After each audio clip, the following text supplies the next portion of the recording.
우리는 세상을 살아가면서 우리가 정하는 기준에 정상과 비정상을 나눠요. 심지어는 태어날 때부터 그런 기준이 우리 마음속에 자리를 잡고 있죠. 학교에서는 평균보다 조금만 느려도 바로 부진아. 또 신체적으로 조금만 불편해도 장애야. 그리고 곧바로 따라오는 소리. 저 사람 좀 특이해. 그 아이는 정상이 아니래. 이런 말들 우리는 너무 쉽게 내뱉고 또 너무 자주 듣죠. 심지어 손 하나만 달라도 그런 말을 들어요. 왼손잡이인 아이가 밥을 먹을 때 왼손으로 밥을 먹으면 지금은 그렇게까지 심하지 않은데 제가 어렸을 때만 해도 어른들이 왼손을 탁 때려요. 그리고 오른손으로 밥 먹어야지. 바보같이. 사실은 바보가 아니고 우리들이 알고 있는 전문 용어 두자인데 제가 강대상 앞에라 다들 걸려서 들으십시오. 그거 같이 왜 왼손으로 밥 먹냐고. 또 심지어 왼손으로 글씨를 쓰는 아이들도 있어요. 엄마는 옆에서 매 갖고 들고 있어요. 오른손으로 할 때까지.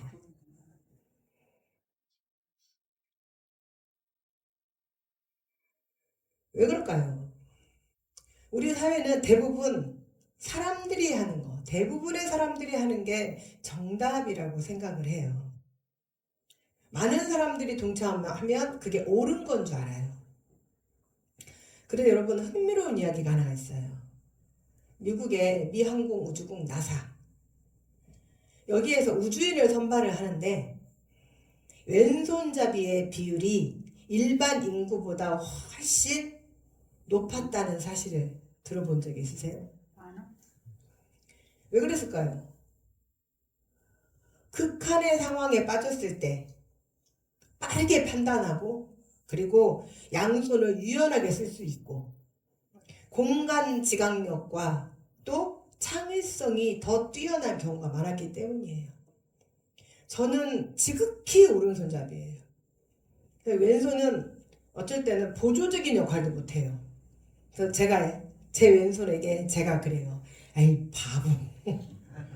섬세한 거를 집을 때 못 집어요 얘가.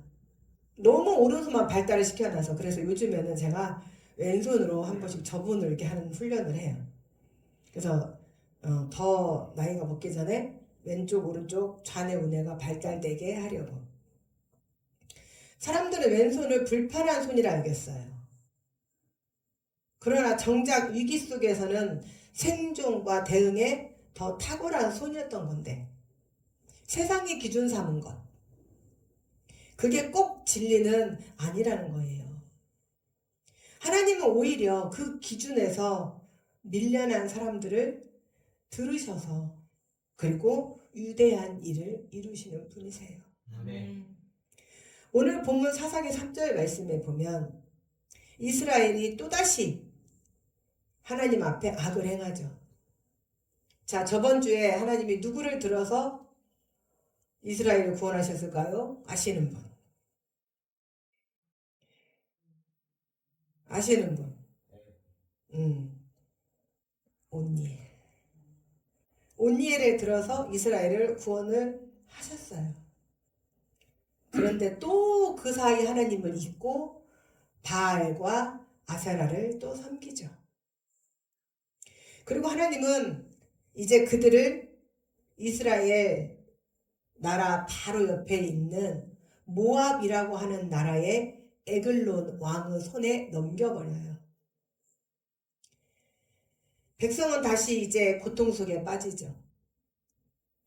그리고 그 고통 속에서 하나님께 다시 또 부르시잖아요. 얼마나 미련한가요? 하나님의 은혜를 저버리고 하나님께서 얼마나 자기들을 보살피시고 또 얼마나 큰 은혜 가운데에 충만한 은혜로 이 땅의 삶을 살게 하셨는지 깨닫지 못하고 다시 또 돌아가는 거예요. 그러면 어떻게 돼요? 이전보다 더 악한 삶이 기다리고 있어요. 사사기는 반복되는 이야기예요. 하나님께서 그들의 부르짖음을 또 들으시고 다시 이번에는 누구를 세우셨어요? 오늘 에봇을 세우셨어요.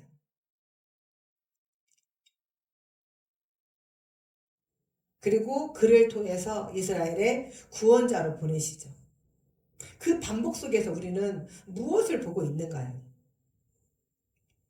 하나님은 결코 당신의 백성을 포기하시지 않는다는 것. 사람은 때로 너무 얄미우면 포기하기도 해요. 그러나 하나님은 절대로 포기하지 않으신다는 것. 완전히 무너진 것 같은 그 순간에도 주님 앞에 손을 내밀면 하나님은 준비된 사람을 통해서 회복의 문을 여시죠. 베드로가 이제 배를 타고 넘어가고 있는 데에 예수님이 바다를 건너오셔요. 그런데 그들이 놀라요. 유령이다. 바다를 걷는 사람이 어디 있어요? 있어요? 없어요? 없어요. 그때에 유령이라고 소리를 쳤어요. 그랬더니 예수님이 뭐라고 하셨어요? 내니 두려워하지 마라. 베드로가 주여 주시거든 나를 명하셔서 바다 위로 걸어오라고 하셔서 그래 걸어와라. 그때에 베드로가 주님만 바라보고 갔을 때는 바다에 빠졌어요? 안 빠졌어요? 안 빠졌어요. 베드로도 예수님처럼 뚜벅뚜벅뚜벅 물 위를 걸었어요. 그런데 그때에 큰 바람이 한 차례 휘몰아쳤어요. 무엇이 눈에 들어왔어요? 자기의 상황. 어머, 정신을 차리고 보니 내가 바다 위에 있네. 그리고 거세게 논이는 그 물결을 보는 순간 점점 빠져들어갔어요. 그때에 베드로가 제일 먼저 했던 게 뭐였어요? 손을 내밀었어요. 주여 살려주소서. 그랬더니 예수님께서 손을 덥석 잡으시면서 믿음이 없는 자야 왜 의심하였느냐. 사랑하는 주얼밖에 성도 여러분, 의심하는 자가 없으시기를 축원합니다. 아멘. 또한 여러분들 삶에 어떤 어려움과 위험이 닥칠 때에 어쩐데예요. 주님 앞에 손을 내밀어야 돼요. 손을 내밀어야 돼요. 주님 앞에 손을 내밀 때 주님이 그 손을 어떻게 하신다고? 덥석 잡으신다고. 오늘 본문에 등장하는 사람이 바로 그 에웃이에요. 15절의 말씀을 보면 이스라엘 모압왕 에글론의 손에서 구원할 자로 베냐민 사람. 여러분 이스라엘은요 12지파가 있어요. 자, 야곱의 아들이 몇 명이라고 그랬죠 제가? 네, 12명. 생각이 안 나시거든. 연필은 한 타스. 12다스가 아니고 연필은 한 타스. 한 타스 안에는 몇 개가 들어있어요? 12개. 학교 다니는 사람은 다 알 수 있어요. 학교 안 다녀도 알 수 있어요. 그죠? 저 야곱의 아들이 몇 명이라고요? 12명. 그런데 이 중에서 가장 연약한 지파, 가장 힘없고 가장 무능력한 지파가 바로 이 베냐민 지파였어요. 숫자도 가장 작았어요. 그런데 그 베냐민 사람 집에서도 베냐민 지파 중에서도 또 뭐래요? 왼손잡이래요. 자, 우리는 그러면 그냥 왼손잡이인가 보다. 왼손잡이 한번 손 들어보세요. 한 명도 없네요. 저는 양손잡이를 봤어요. 그분이 냉면을 드시는데 양저분으로 냉면을 드시는데 저는 꽃게가 뭐를 먹는 줄 알았어요. 이러고 드셔가지고. 나도 왼손으로 한 가지 하는데. 저도 한번 먹어봤거든요. 저는 도저히 안 되더라고요. 냉면까지는 안 되더라고. 그런데 이 왼손잡이가 단순히 우리 한글말로만 봤을 때는 왼손잡이라고만 생각이 돼요. 그러나 우리는 뭘 봐야 된다? 원어를 봐야 된다. 왼손잡이라는 말이 정확하게 이테르 야드 에미노. 뭔 말이 훅 지나갔어요 지금. 중요하지 않아요 여러분들은. 말씀 전하는 사람만 중요해요. 오른손을 제대로 쓰지 못하는 사람. 그래서 원문을 봐야 되는 거예요. 우리 한글에 있는 왜 신천지가 나오는 줄 아세요? 왜 사이비가 나오는 줄 아세요? 한글 성경만 보니까 그 안에 있는 깊은 뜻을 모르는 거예요. 우리가 저녁마다 왜 히브리어 강의를 하죠? 그 안에 너무나 깊은 뜻이 숨어 있잖아요. 그쵸? 네. 그래서 한글 성경만 가지고 안 되던 것들이 히브리어 성경을 보니 그런 뜻이었구나. 하나님의 눈이 에이네 아도나이 나를 지켜보고 계시는구나. 제가 재밌는 이야기 했어요. 평일 예배 오시는 분들만 말씀을 드리려고 했는데 다 나와버리네요. 복을 받으려고 하는 분들만 받아야 되는데 누가 얄밉게 행동할 때 욕하지 마라 그랬잖아요. 제가 그거 뭐라 그랬어요? 에이네 아도나이다. 그러면 뭐라 그랬어요? 하나님이 너를 지켜보고 계신다. 하나님의 눈이 얼마나 무서워요. 하나님의 눈이 너를 지켜보고 계신다. 그것처럼 우리가 단순히 왼손잡이라고만 했을 때는 왼손 쓰는 사람인가 봐 했더니 원어를 들여다봤더니 뭐라고요? 이테리아드 에미노, 즉 오른손을 제대로 쓰지 못하는 사람이었대요. 그래서 왼손을 썼던 사람이었던 거예요. 근데 이 당시 우리가 살던 시대에도 왼손을 쓰면 아까 제가 어떻게 했어요? 엄마들이 탁 때려요. 오른손을 쓰라고. 혼나. 그런데 이 시대는 고대 시대에는 얼마나 더 심했을까요? 다름이 곧 결함으로 여겨지던 시대였어요. 그런데 우리가 자신들이 살아가다 보면 이런 시선을 자기가 자기 자신에게 돌립니다. 나는 왜 이것밖에 안 될까? 우리가 무엇을 해놓고 어떤 목표점에 도달하지 못하면 자책을 하죠. 난 이거밖에 안 될까? 다들 잘 해내는데 나는 왜 이 모양일까? 그리고 조금 더 나아가서 나는 제가 강대상이라 할 수 없지만 뭐라고 자신을 또 막 자신에게 욕을 해요. 그리고 자신을 막 깎아내리죠. 그런데 성경은 뭐라고 말씀하시냐면 바로 그런 사람을 하나님께서 일으키셨다고 말씀을 하셔요.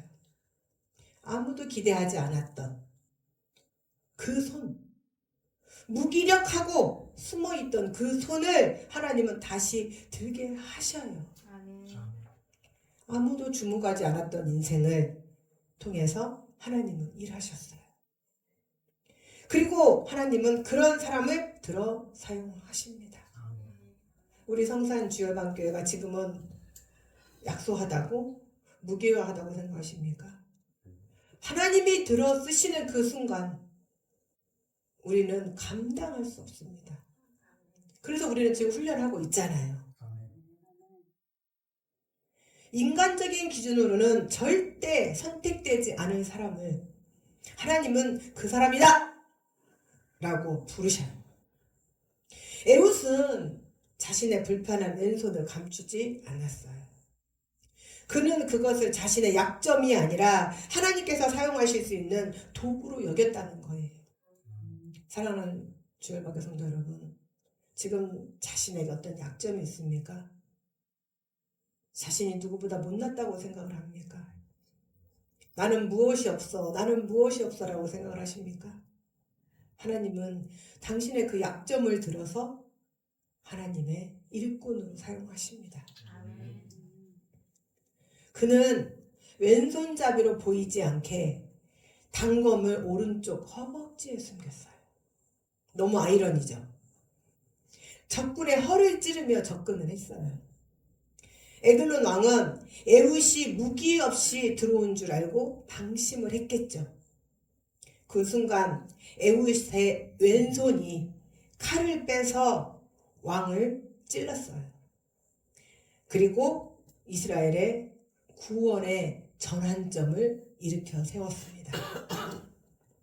이 모든 전략은 단순한 꾀가 아니에요.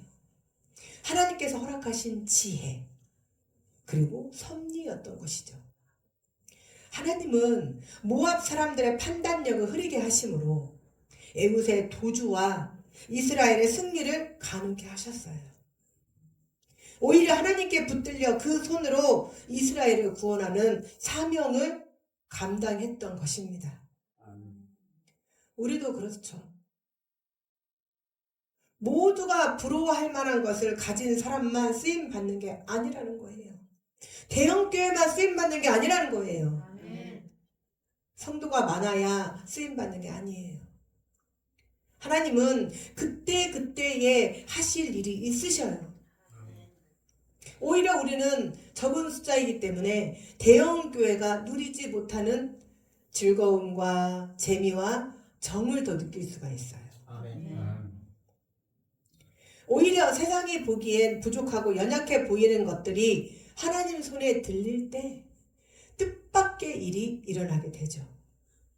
중요한 건 무엇을 가졌냐가 아니에요. 무엇을 들고 있느냐는 것이에요. 여러분 자신을 생각해 보십시오. 나는 지금 무엇을 들고 있는가? 남들보다 더 잘하는 것도 없고 도리어 부족한 점만 눈에 띄는 나에게 하나님이 물으셔요. 너 그거 내게 줄 수 있겠니? 너 그거 내게 줄 수 있겠니? 옆에 분들에게 한번 물어보세요. 너 그거 내게 줄 수 있겠니? 한번 물어보셔요. 옆에 분들에게. 너 그거 내게 줄 수 있겠니? 왜 안 물어보셔요? 안 물어보시는 분이 뭐예요 지금? 옆에 입 딱 다물고 계시는 분은.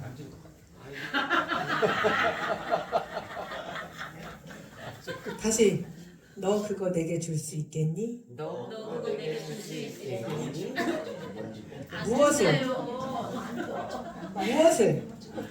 나의 약점을, 나의 연약함을. 하나님 여러분에게 지금 무엇을 물어보세요? 너에게 있는 것 내게 줄 수 있겠니? 하나님 지금 돈을 달라고 하세요? 여러분의 유능함을 달라고 하세요? 여러분의 직분, 잘나고 똑똑한 그 직분을 달라고 하세요? 아니요.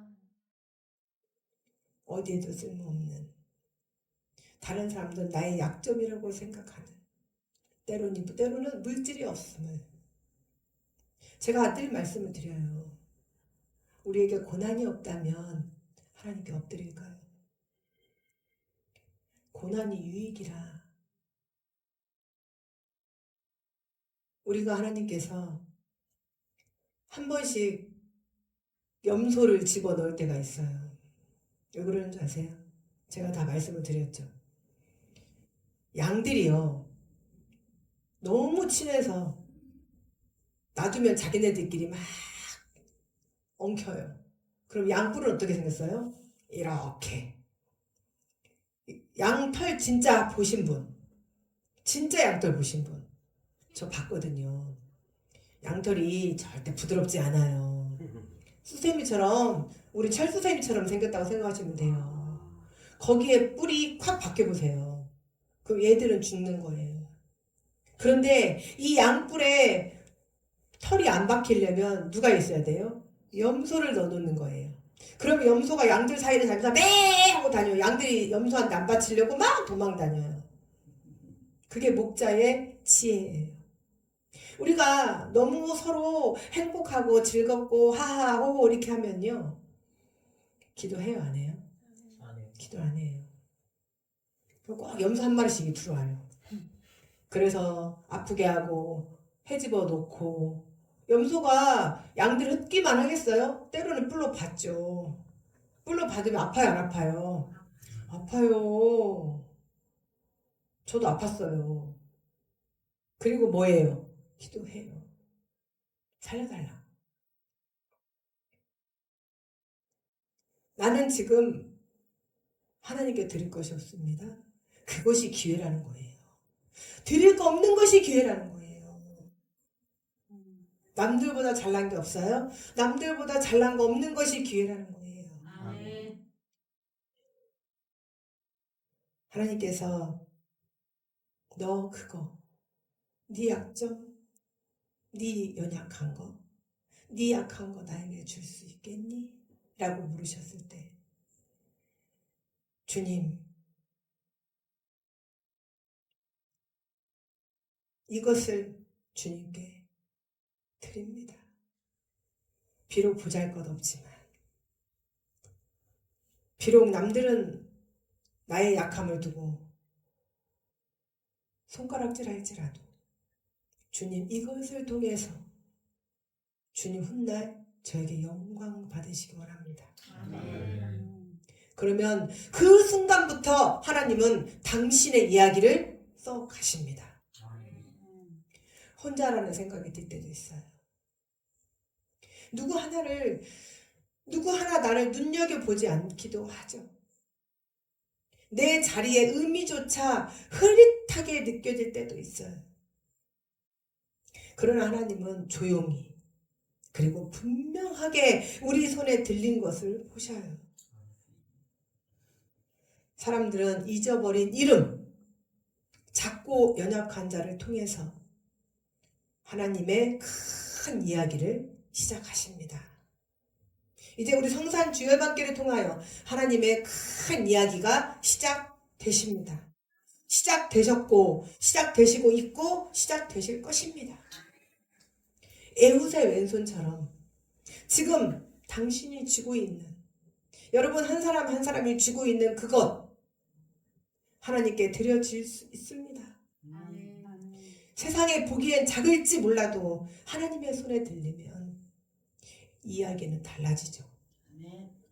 오늘날도 에훗처럼 누구도 기대하지 않았던 그 자리에서 새로운 길을 만들어간 사람들이 있어요. 호주의 수영선수 알렉사 리얼이, 그녀는 원래 비장애인 사이클 국가대표 유망주였어요.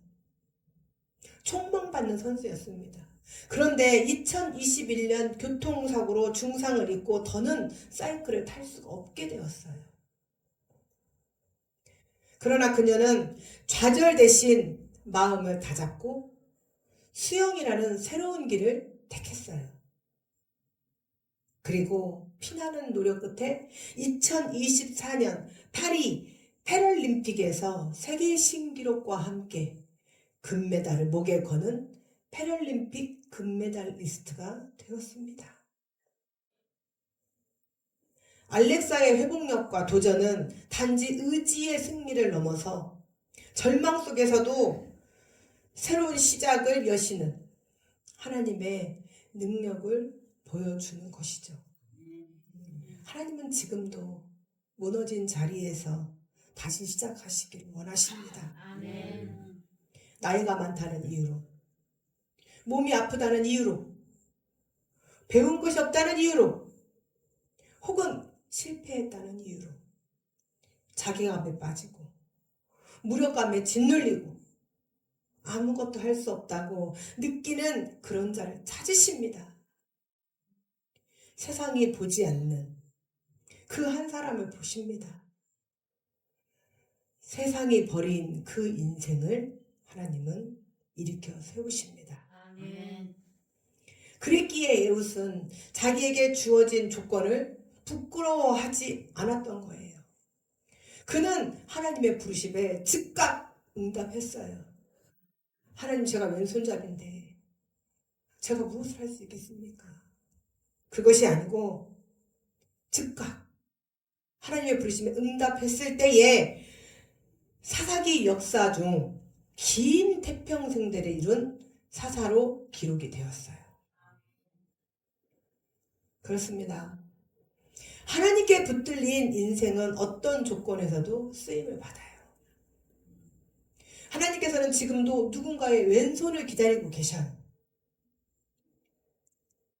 세상의 기준에선 부족할지 모르지만 그 손에 하나님의 뜻이 얹히면 어떤 칼도 줄 수 있고 어떤 문도 열 수 있는 힘 있는 손이 됩니다. 아멘. 며칠 전 제가 자료를 찾다가 유튜브를 보니까 한 돼지 농장 대표가 인터뷰를 하는 것을 보게 됐어요. 그의 왼손 가운데 손가락이 또 그의 한쪽 눈이 사람들이 보기에 좀 불편해 보였어요. 그래서 기자가 조심스럽게 물었어요. 이 왼손이 좀 불편해 보이는데 괜찮으신가요? 그랬더니 이분이 너무도 아무렇지 않게 어릴 적에 아버지 일을 도와주다가 기계에 손이 딸려 들어갔대요. 그래서 손을 다쳤고, 그리고 이번에는 묻지도 않은 자기 눈까지 자상을 입었답니다. 너무 밝게 이야기를 하니까 기자가 다시 물어봤어요. 원래 그렇게 긍정적인 분이셨나요? 그가 이렇게 대답했어요. 아니요. 예전엔 그렇지 않았어요. 세상을 부정적으로 보니 내 삶도 끝없이 부정적이더라고요. 그런데 어느 날부터 관점을 바꾸기로 했습니다. 나에게 감사한 것을 보기로 했어요. 가운데 손가락이 굽어지지 않고 불편하기는 하지만 그래도 완전히 잘리지 않아서 다행이고,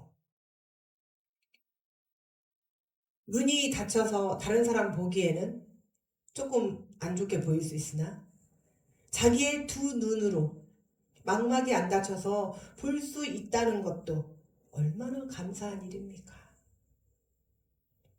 사랑하는 성도 여러분,